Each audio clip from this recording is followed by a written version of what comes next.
House Bill 272, an act relating to water districts and associations. Representative Bray.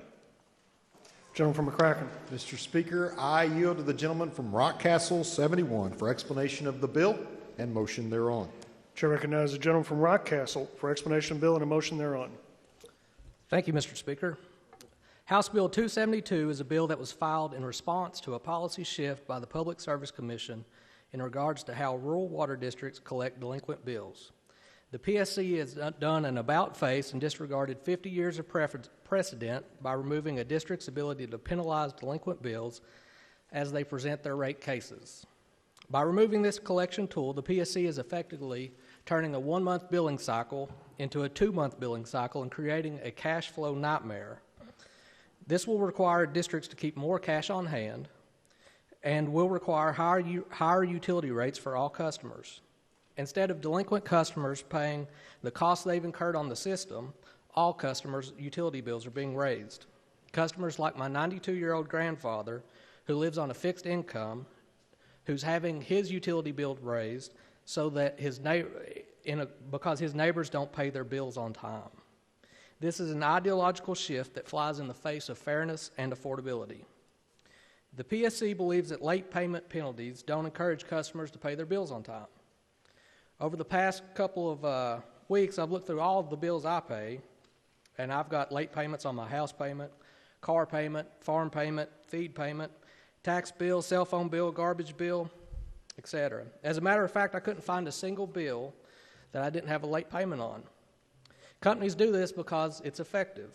It encourages their customers to pay their bills on time. It's so effective, as a matter of fact, the PSC charges late payments on all of their bills. They have a minimum $1,000 penalty, and that's roughly 20%. That's roughly a 20% late payment on this bill right here, double what we're capping it to. What this bill here does is simple. It caps delinquent penalties at 10% and preserves the ability for rural districts to use this collection tool just as they have over the past 50 years. The 6 water districts that have had this collection tool removed will be able to petition the PSC and have it restored. This bill doesn't mandate any new penalties. It simply allows local districts to make the best choice for their system. Mr. Speaker, at this time, I'd like to yield to the gentleman from Laurel 90. Chair recognizes the gentleman from Laurel 90.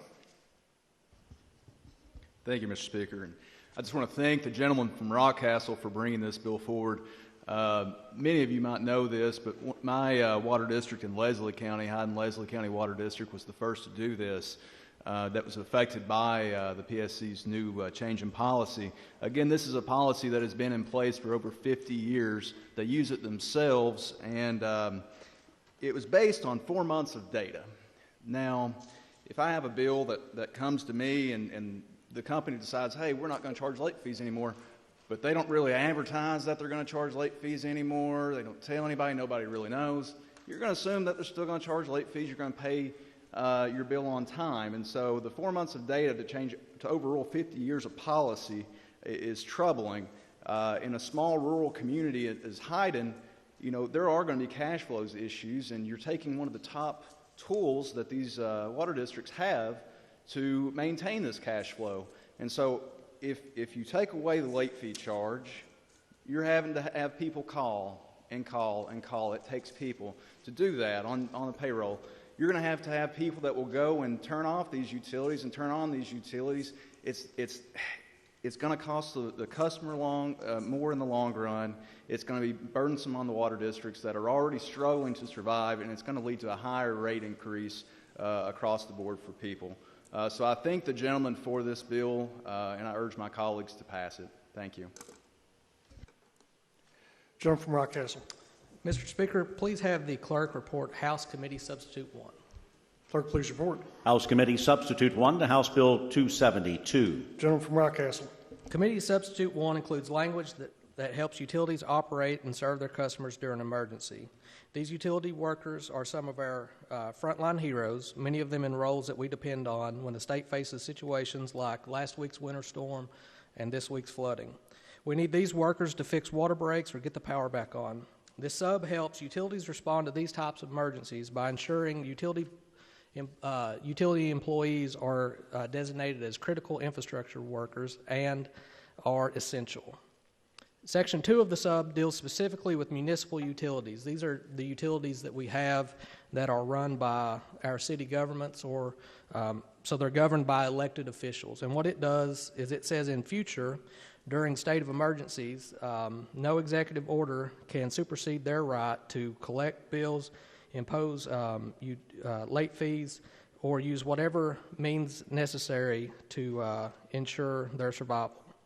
Once again, these are managed by local elected leaders, and they are held accountable by their voters.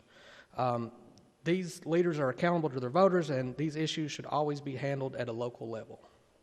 Mr. Speaker, I move for the adoption of Committee Substitute 1. Motion is for the adoption of House Committee Substitute 1. Is there any discussion? Lady from Jefferson, you wish to discuss the bill or the committee sub? The bill. Motion is on the adoption of House Committee Substitute 1. All in favor signify by voting aye. Aye. All opposed, nay. House Committee Substitute 1 is adopted. Mr. Speaker, Gentleman from Rockcastle. Mr. Speaker, if there are no other questions, I move for passage of House Bill 272 as amended by Committee Sub 1.